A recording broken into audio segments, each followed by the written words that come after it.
घातक शस्त्र तलवार घेऊन फिरणारा आरोपी जेरबंद. गुन्हे शाखा युनिट क्रमांक 2 ची कामगिरी. गुन्हे शाखा युनिट क्रमांक 2 कडील अधिकारी व अंमलदार हे घातक शस्त्र वापरणारे इसम यांची माहिती काढत असताना पोलीस हवालदार नितीन फुलमाळी यांनी गोपनीय बातमी मिळाली की गोरेवाडी रेल्वे स्टेशनकडे जाणारा रोड, जुना रेल्वे ट्रॅक, मनपा व्यायाम शाळेजवळ नाशिक रोड येथे एका इसमाकडे त्याच्या कब्जात धारदार तलवार असून तो फिरत आहे अशी बातमी मिळाली.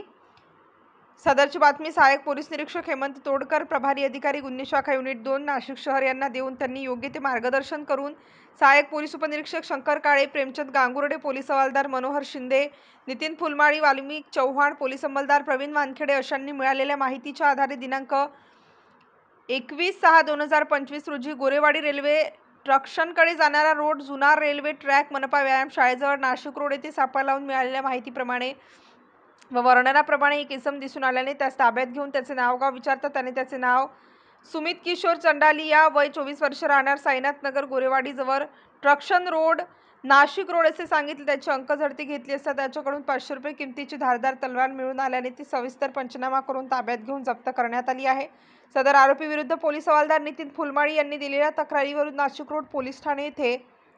गुन्हा रजिस्टर नंबर 322/2025 भारतीय हत्यार कायदा कलम 425 व महाराष्ट्र पोलीस कायदा कलम 135 प्रमाणे गुन्हा दाखल करून आरोपीस पुढील कारवाई कामी जप्त मुद्देमालासह नाशिक रोड पोलीस स्टेशनच्या ताब्यात देण्यात आला आहे. स्टार न्यूज साठी मोहसिन पठाण, नाशिक.